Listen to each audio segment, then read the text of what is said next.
কথায় আছে যে স্বপ্ন এবং লক্ষ্য হলো একটি মুদ্রারই দুটি দিক। যতক্ষণ না স্বপ্ন দেখছেন ততক্ষণ বুঝবেন কি করে আপনার লক্ষ্য কি। স্বপ্ন দেখে যদি নিজের লক্ষ্য বুঝতে পারেন, সেটা পেতে চান, তবেই সেটা লাভ করতে পারবেন। কিন্তু স্বপ্ন এবং লক্ষ্য এই দুইয়ের মধ্যে একটা ভারসাম্য রয়েছে, যেটা বজায় রাখা প্রয়োজনীয়। একে আমরা বলে থাকি পরিশ্রম। দেখুন, যদি আপনি স্বপ্ন দেখতে চান তাহলে পরিশ্রম ত্যাগ করে নিদ্রা লাভ প্রয়োজন।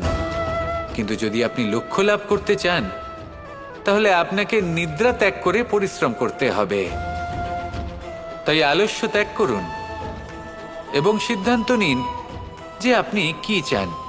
আপনার জীবনের এই তুলাদণ্ডে স্বপ্নের পাল্লা ভারী হওয়া প্রয়োজন নাকি লক্ষ্যের? আমার মতে এই দুইয়ের মধ্যে যদি ভারসাম্য বজায় রাখেন তবে পথ নিজে থেকেই সামনে আসবে। শুধু সেই পথে অগ্রসর হতে থাকুন এবং আমার সাথে ভালোবেসে বলুন, রাধা রাধা। জন্ম এবং মৃত্যু, একটি হলো জীবনের সূত্রপাত, আরেকটি জীবনের সমাপ্তি। এটা হলো একটি চক্র এবং প্রত্যেক চক্রের মতোই এটাও যেখান থেকে শুরু হয় সেখানে এসেই সমাপ্ত হয়। অর্থাৎ প্রত্যেক ব্যক্তি যারা জন্ম নিয়েছেন তার জন্মের সাথে এটা সুনিশ্চিত হয়ে যায় যে তার মৃত্যু হলো অবশ্যম্ভাবী। এই সংসারে এমন কিছুই নেই যা চিরকালের মতো থেকে যায়। এবার এটা আমরা সবাই জানি। আমাদের কাছে যে জীবনটা আছে, যেটা আমরা যাপন করতে পারি, সেই সময়কালে আমরা কি করতে পারি সেটা গুরুত্বপূর্ণ। এমন কিছু করুন যার ফলে মৃত্যুর পরেও আপনি অমর হয়ে থাকবেন। আমাদের কথা, আমাদের কর্ম এই সংসারে প্রেরণা প্রদান করতে পারে। আর যদি আমরা প্রেরণা নাও জোগাতে পারি, তাও এই সন্তোষ বোধ যেন থাকে যে আমরা আমাদের জীবন ব্যর্থ হতে দিইনি। এই জীবন যাপন করার ইচ্ছেতেই আমরা সময় ব্যর্থ করে দিই। আর এই জীবনকে যাপন করার সর্বশ্রেষ্ঠ উপায় হলো এটাই যে কখন আমাদের মৃত্যু হবে, কিভাবে আমাদের মৃত্যু হবে, এই চিন্তা ত্যাগ করে যেন আমরা বর্তমানে বেঁচে থাকি, আজকে বেঁচে থাকি, আজকে দাঁড়িয়ে কর্ম করি এবং আজ যে সংকট সামনে তার সম্মুখীন হই। ভবিষ্যতের পথ নিজে থেকেই উন্মুক্ত হবে। আপনার জীবনে অনেক বড় বড় বিপদরূপী পাথর আসবে।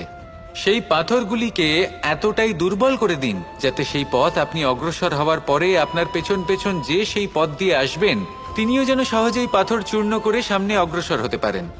মনে রাখবেন, আপনার প্রচেষ্টারও একটা মাহাত্ম্য আছে। যদি আপনি কোনো কেল্লার শিখরে পতাকা উত্তোলন নাও করতে পারেন, তাহলেও আপনার প্রচেষ্টার যে মাহাত্ম্য তা কখনো কমে যাবে না। সেই জন্য প্রচেষ্টা করতে থাকুন আর আমার সাথে ভালোবেসে বলুন, রাধা রাধা।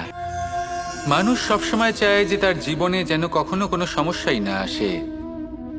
সে চায় তার জীবন যেন শুধুমাত্র শান্তি এবং সুখের দ্বারা পূর্ণ থাকে। কিন্তু এই চাহিদা অনুচিত কিছু নয়। আমরা সবাই এটাই চাই যে জীবনে সুখ থাক, শান্তি থাক। কিন্তু এই কথা সবসময় মনে রাখবেন, যে সূর্য উদিত হন সংসারকে প্রকাশমান করেন, দুপুরবেলায় সংসারকে রৌদ্র প্রদান করেন, সন্ধেবেলায় তাকেও অস্ত যেতে হয়। এবার আমাদের জীবন চক্র কিছুটা এরকমই। কোনো কিছুই চিরকাল একরকম থাকে না। কখনো এই নদীকে দেখুন যা বয়ে চলেছে। এই নদী যা বয়ে চলেছে তার পথেও অনেক বিপদ আসে। বড় বড় পাথরের সম্মুখীন হয়ে তাকেও সামনে এগিয়ে যেতে হয়। একটি পুকুর যা চারদিক থেকে ঘেরা, তার জীবনে কিন্তু কোনো সমস্যা নেই। কিন্তু এই সংসারে পুকুরের পুজো করা হয় না, পুজো করা হয় নদীকে। মনে রাখবেন, সমস্যার ঊর্ধ্বে তিনি উঠতে পারেন যিনি সমাধি লাভ করেছেন, যিনি এই সংসারেই নেই। যিনি এই সংসারে আছেন এবং জীবিত আছেন, তার জীবনের সমস্যা হলো শ্বাসবায়ুর মতোই গুরুত্বপূর্ণ। আসুন আমার সাথে ভালোবেসে বলুন, রাধা রাধা।